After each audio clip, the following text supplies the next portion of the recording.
I'm a big fan of like whatever situation that you find yourself in, just make the best out of it, right? Like I always say, hey, if you end up with a shit sandwich, put some ketchup on it and fucking enjoy it, right? Because it all boils down to mindset. So I finished the qualification course, and I think everyone is of the same mindset, right? Like we just got done after a year plus of training. Now we're ready to put all that stuff to use. We want to get on a team immediately, and we want to go down range, and we want to do work. That's how it works. So I got to third group. They were already deployed. They were already in Kandahar. So I was like, perfect. And we had the headquarters element. Like we were responsible for all the special operation units in Afghanistan. So I'm like, okay, perfect. So I get there and I get put in the BDOC.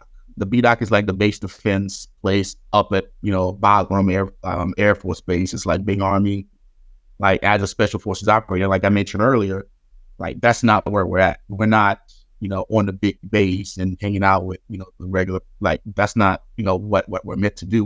We're pushed out to the small outposts and we're hunting the enemy. So that's where I wanted to be. So I spoke with the leadership there. I was like, hey, I just got a few course, I'm ready to go.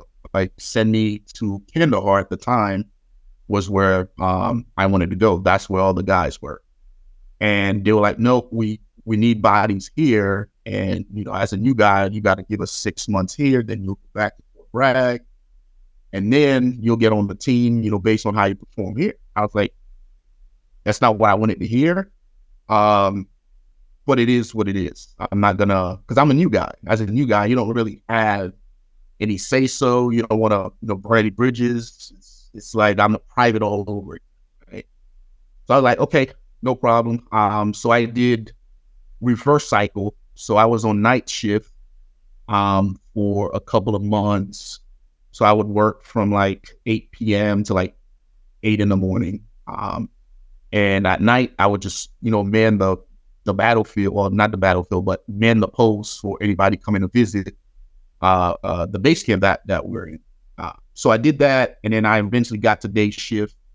And I was like, okay, well, if I'm going to be here, I'm going to make the best of it, right? So I started to essentially take over the base, like doing everything, treating people right, building relationships, caring about people, talking to people, and just being a good person. Just being a leader is what I chump it up down to, because the headquarters element was all the special operation guys, like all the Green Berets were there, but the base camp itself was a bunch of support kids, right? A bunch of support MOSs, a bunch of support jobs. So I just went around and just treat everybody with respect, even though they wasn't a Green Beret. I just treat them like a man or treat them like a female, like whatever. And eventually, like they started, coming to me for stuff. They started to, like favor me over some of my leaders. And jealousy took control of that situation. And eventually they gave me the boot because I was becoming, I guess too popular on that base camp, right? I was like, that person needed something. And then all I did was get it for them. Like, that's all I did, right? But eventually it got out of control, and they were like, you know what? Like, you need to go to Kandahar because, life is too good over here for you. Like you have all these people thinking that you're, Green Beret Jesus. So I was like, all right, whatever, man. Like I wanted to go down there anyways.